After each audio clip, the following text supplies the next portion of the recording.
So Jack, first practice out in the new car. Yeah. Yep. Feel good? Yeah, I mean, it's still the same car as we were on last year. We just changed a few things on it in the off-season to try and reinvent the wheel and try to be a little bit better than what we were last year.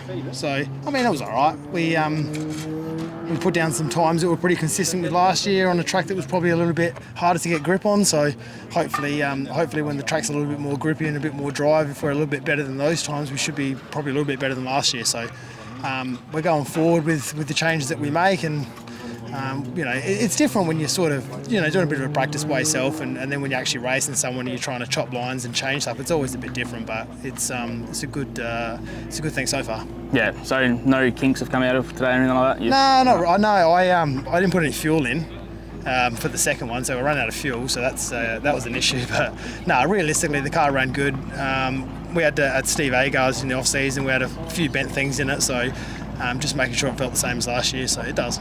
Yeah, so you'll be good straight out the box in a couple of weeks? Yeah, hopefully so. I mean, realistically, it's wingless racing. 90% is pretty easy to get to, I think. It's always that last 10 that you struggle with, and, everyone sort of picks up their stuff every year. I know that there's a couple of guys that race, the 36 car and no doubt the 1 car that'll try and change their program in the off-season as well to be a bit better. So we've got to do the same to stay at the top. Yeah. So you got scheduled together for this so far, or?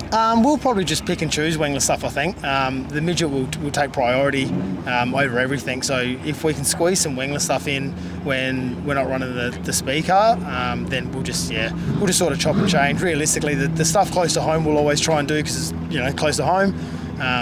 So with the Australian title obviously in limbo land at the moment now for wingless, I guess we'll just wait to see where that's going to be and whether that ties in with what we've got with hardwire. So we'll just pick and choose. Yeah. My hope is that Murray Bridge can pick that up, hopefully. I don't reckon they will. They probably made a shambles of it last year enough, or the other year enough for it to probably never come back here, I would have thought. But I don't know. I think if it stays in New South Wales, it'll probably go to Lismore. Yeah. I think that's probably the only other track that I think that will host it.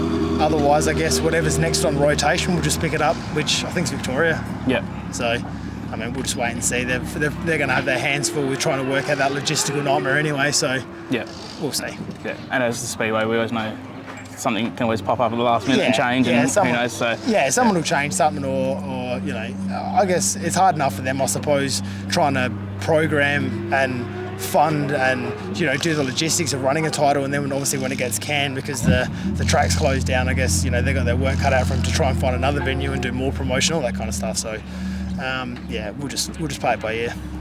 Easy done. All right, man, good luck for the season. We'll see you around. Thanks, man. Thanks. All right, man.